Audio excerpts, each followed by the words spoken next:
Welcome to the Beeson Podcast, coming to you from Beeson Divinity School on the campus of Samford University. Now your host, Doug Sweeney.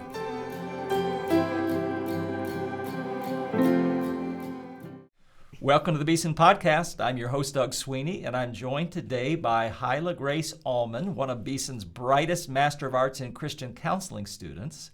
I'm looking forward to introducing her to our podcast audience and asking her all about Beeson and her work in our counseling program. So thank you, my friend, for being with us. Thank you for having me. It's great to have you.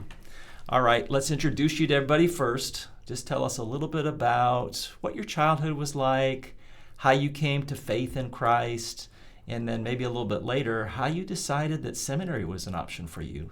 Yeah, it's a lot of good questions. I grew up in the church. I had faithful parents who brought me and my brother to church on Sundays and Wednesdays. This is very Baptist of me, but I was a VBS kid, Vacation Bible School. Yes, so I really don't remember a time where I wasn't surrounded by a faith community in some aspect, and I didn't realize, I think, until later how valuable that was. But the Lord has used so many people in my life to minister to me and really to help me draw closer to Him. And that, I think, really leads into how I felt called to ministry. Yeah. Really grew in my faith, and I feel like those very pivotal years in middle high school, Okay. Those were really big years for me in regards to just being open to community and being open to being like God's kid. Yeah. And so I guess jumping forward to college, I did my undergrad at the University of Alabama and decided I wanted to go into special education. Mm-hmm. And so I became a special education teacher. All right, so why did you decide that? How did that go for you? It was really just a process of me loving working with students. Excuse me, sorry. Working with students at church, but also in the school system. I ended up shadowing for some teachers when I was in high school during my breaks, and that helped me, I guess, discern what my next step might look like. And you decided you work with special needs kids, or that was your major in undergrad?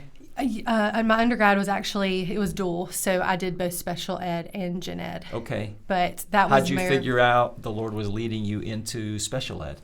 That I think I was surrounded by a lot of students in the one class that I shadowed in that had ADHD and autism, and realized that they were like my favorite students to be around. I loved their personalities and just their perspective that they brought into small group discussion and things like that, and just realized I wanted to be close to those kids that sometimes were the ones that didn't receive the most love and support, and wanted to minister to them in a special way because they were so special to me. Yeah, that's already a very special form of ministry, but that didn't get you all the way to seminary. So you're doing that for a while. I asked you right before we started recording, I think you said 4 years you were doing that. Yes, sir. So when was it in the midst of all that ministry as a teacher that you thought maybe seminary was going to enhance the kind of ministry the Lord was giving you to do? That's a very good question. It was a hard, tough journey because I started teaching, my very first year was COVID. So it was a rough year to start out. Yeah. Just everything that I'd learned in my undergrad program was kind of flipped on its head. Now I'm having to learn how to teach digitally and virtually to my students with learning disabilities. I was surrounded by a great team of teachers who were, they were like mentors to me. So I was not without the support in any way, but it really it made the job itself challenging, and it was something I had to fight to continue to work toward and grow in. But I think it was around my third year, I experienced some loss in a variety of ways, some family loss, struggle with some health, some loss through health, and then that kind of spiraled into like some emotional struggles that I had, and ended basically kind of started this journey of like, what does it look like to be faithful to the Lord in this season right now while I'm being a teacher and I'm like trying to pour my heart out to these students. what does it look like to be faithful to the Lord and serve Him while I also feel like I don't have much to give. Yeah. And so I guess wrestling with those questions left me on this journey of finding the right books and talking to the right people. And my pastor and his wife were actually very, very helpful in that journey of leading me in a direction into what looked like me going to see a counselor and not feeling shame about that, but realizing none of us need less than Jesus, but some of us need these other resources like medication and counseling and just other interventions. And it helped me look at my students in a different light. I think it gave me, which I think the Lord uses all of our experiences, but I think that this level of suffering that I had gave me a lot of patience with my students that I don't think I had before, and allowed me to sit with them when they were coming in the morning. Something had happened. They had spiraled. One of them was upset. They would come to my room. We'd have some one-on-one time, and I could actually look at them and see, you know what? There's something underlying here. Like this isn't you. This is there's something deeper. And so it kind of my own journey of learning what healing looks like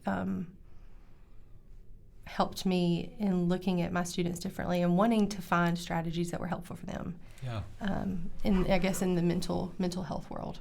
Yeah, oh, that's good. You remind me, Martin Luther used to talk about how suffering makes the theologian. He's not the only one who said things like that. Lots of people have said that, but that rings so true in my experience. And sounds like, maybe you didn't think of yourself as a theologian at that time, but it sure did deepen, seems like, your theological reflection, your theological interests. Definitely, and that, I think the academic side of me wanted to figure it all out and have a huge explanation as to why all this was going on. But really deep down, it was just this level of learning to trust and rest, even when my outcome was not what I expected. So I had a friend that started Beeson. This was, I guess, this was my fourth year of teaching. Okay. I had a friend that started at Beeson, and they went to church with me, and they would come from class and to our college ministry, and they would talk about Beeson, and I'd be like, oh man, that sounds so great. And I think I was a little jealous. Didn't realize that at the time because I never thought seminary was on the cards. I mean, I had a full-time job. I felt very very certain of where I was, and felt that was where the Lord had called me. But as I began talking to that friend more, I started to wonder if maybe I could ever consider maybe a part-time path of looking at just taking some theology classes, because so much of my work that I was doing on my own was working through some of those theological questions of suffering and things like that. And I was like, man, it would be really nice to have someone lead in that direction. And that's when I found out about the counseling program. That same friend had told me, hey, Beeson's starting a counseling program. I was like, no way. So I went on the website and looked at the course catalog and just all the different classes that would be required for the program. And every single one of them sounded interesting to me. And I was like, okay, that's not normal. Who wants to go back to school, right?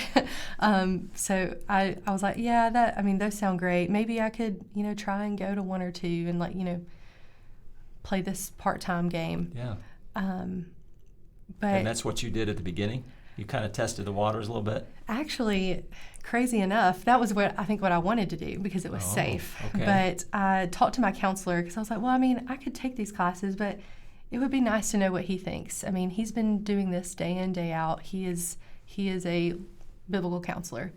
And I'd been seeing him for a while, and so I trusted his judgment. And what I really wanted, I think, was for him to say, oh, no, you don't need to do that. But I walked in, told him what I was thinking and about Beeson and the counseling program, showed him the course catalog, and he was like, I think you should do it. And I was like, oh, man. So at that point in your life, were you already thinking, maybe God wants me to be a counselor?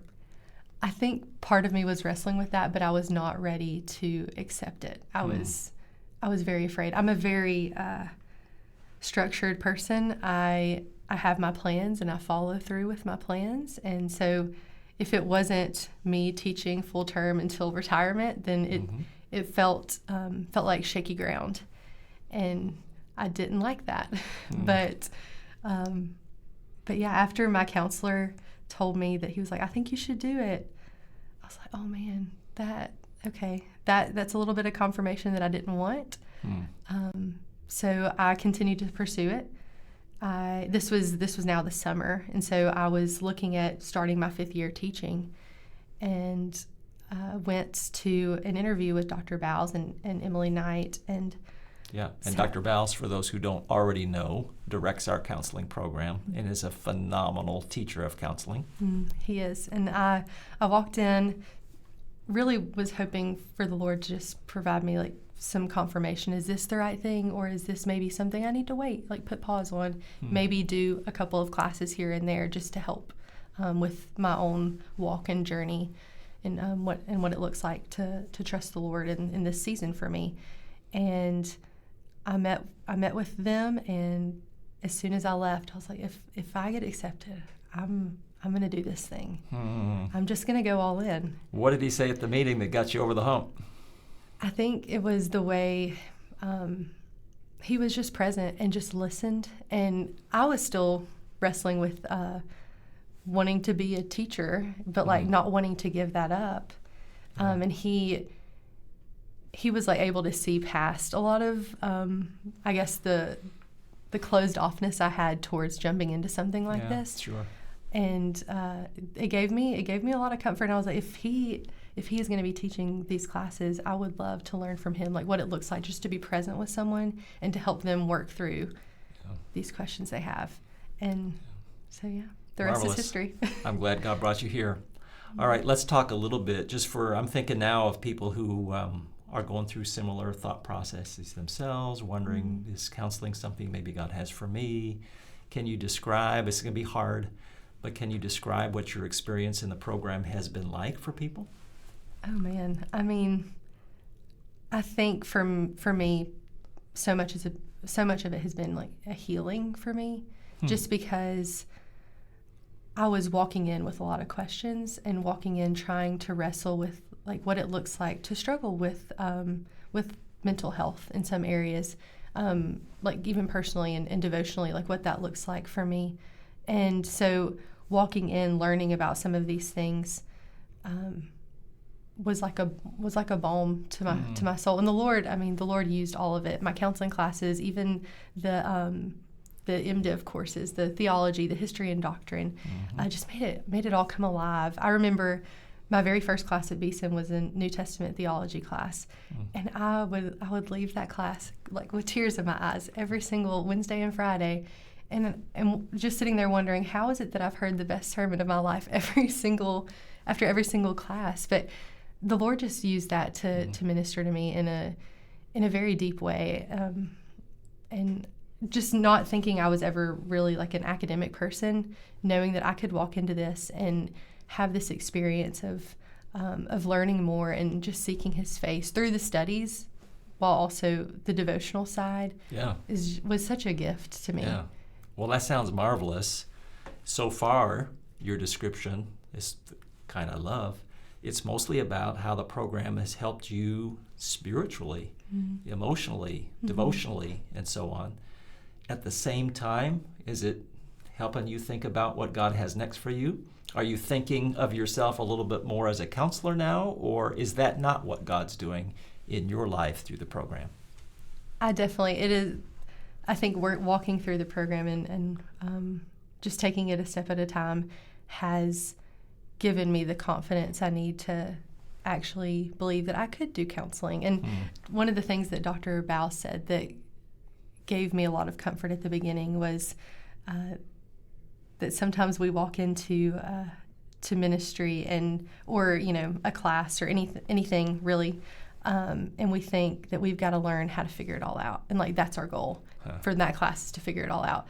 But he was basically saying, walking into some of these classes, you're going to learn how you don't have it all figured out and how that's okay, and how the Lord's going to meet you there, like in your weakness, He's gonna come through.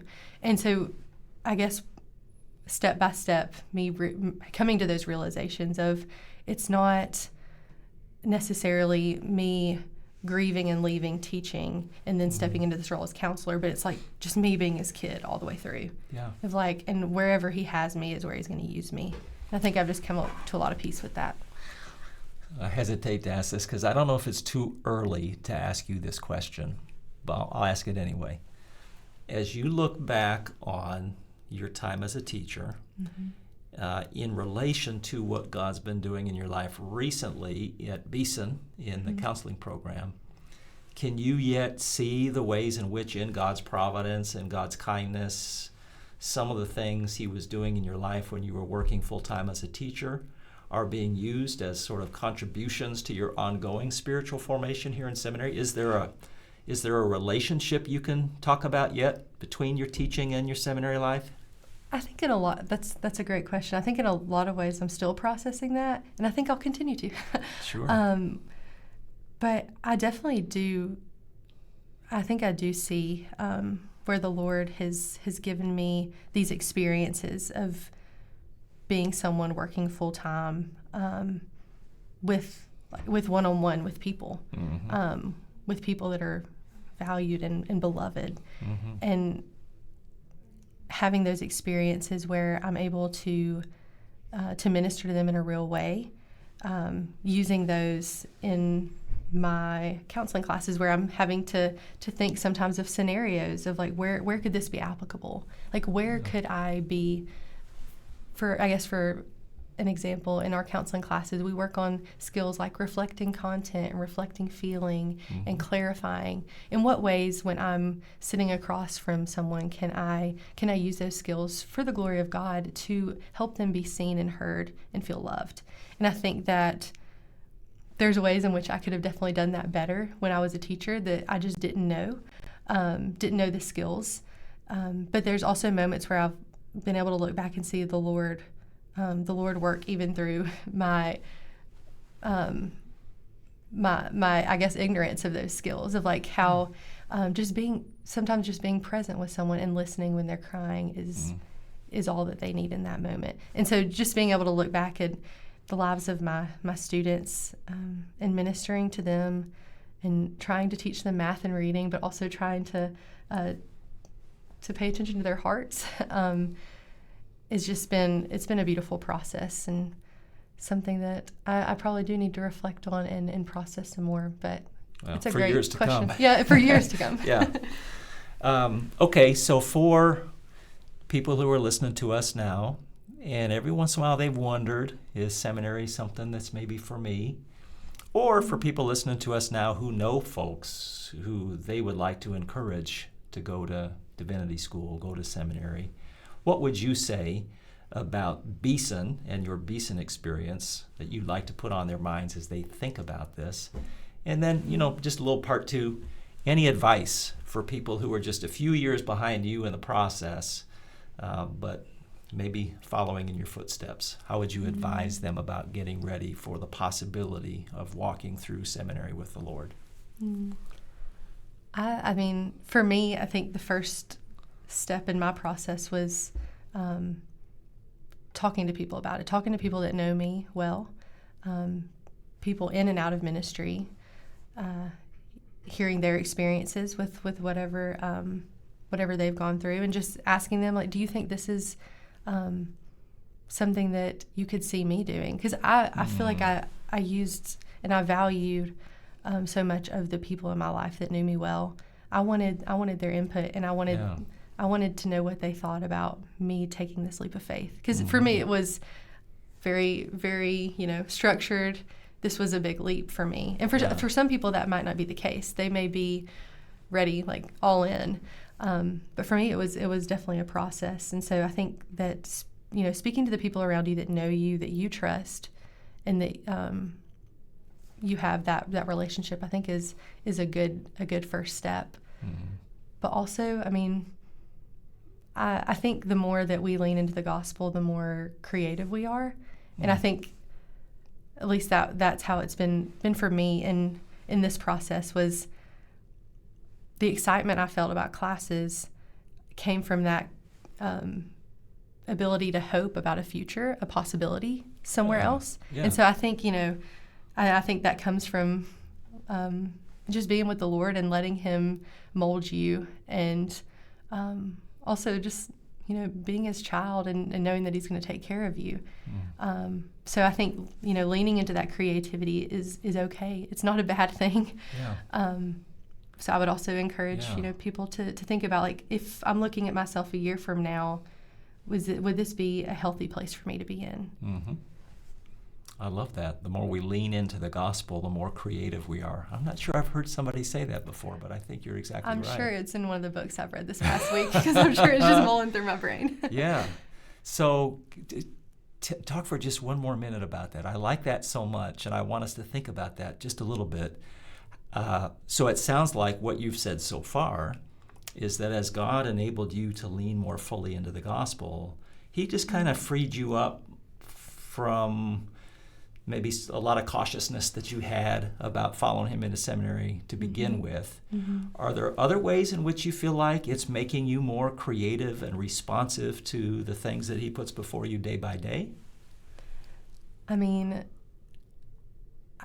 I feel like for me that might be hard to answer, just because when I was going through a very difficult season before I came into Beeson, and so Beeson has been a type of healing journey for me. So I don't know how much of that was in the Lord, like, healing me and opening me up to His goodness in a new way. If that was, me flourishing in the ways He wanted me to. I don't know how much of that was in the healing process, or which, I mean, I guess that kind of answers the question in its own way. Yeah, it does. Well, I think about it in relation to my own experience over the years. The more I've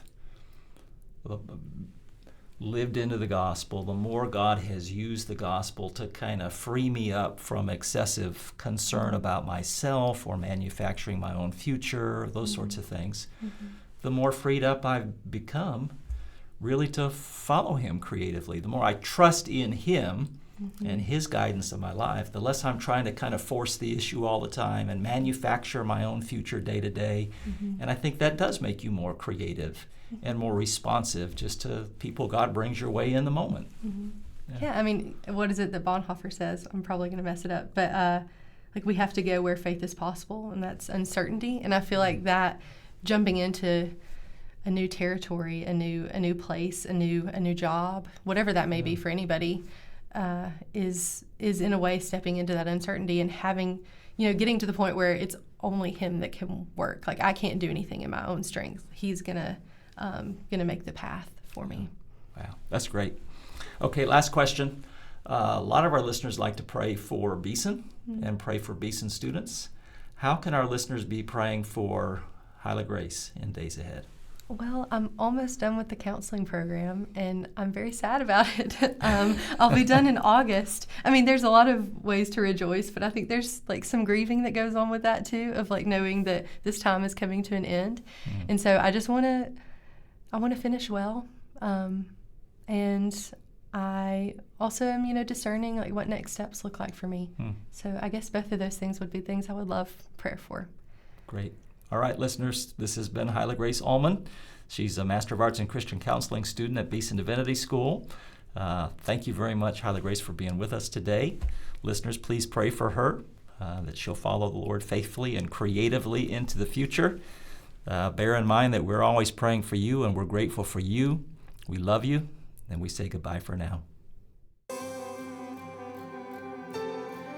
You've been listening to the Beeson Podcast, coming to you from the campus of Samford University.